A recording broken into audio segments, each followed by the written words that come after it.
জনগণের ক্ষমতা জনগণের কাছে হস্তান্তর করাই বিএনপির লক্ষ্য।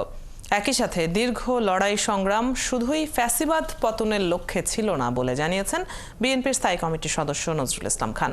শুক্রবার চেয়ারপারসনের গুলশানের রাজনৈতিক কার্যালয়ে এলডিপির সাথে বিএনপির লিয়াজো কমিটির বৈঠক শেষে একথা জানান তিনি। বলেন, দেশের বিদ্যমান আইনশৃঙ্খলা ও সচিবালয়ের অগ্নিকাণ্ডের বিষয় সহ নিত্যপণ্যের বাজার নিয়েও আলোচনা করা হয়। এদিকে এলডিপি মহাসচিব বলেন, রাষ্ট্র সংস্কার সহ জনগণের কল্যাণে বিএনপির সাথে থাকার কথা বলেছেন তিনি।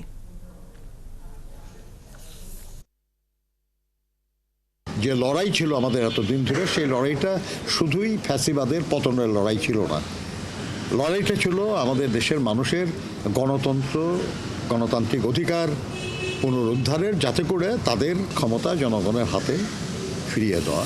সামগ্রিকভাবে বিএনপির নেতৃত্বে আমরা তাদের সকল পদক্ষেপকে সমর্থন দিয়ে এই দেশে রাষ্ট্র কাঠামো পুনর্গঠনের জন্য যে উদ্যোগ বিএনপির পক্ষ থেকে গ্রহণ করা হয়েছে, সেগুলো আমরা বাস্তবায়নের জন্য তাদেরকে সর্বাত্মক সহযোগিতা দেব।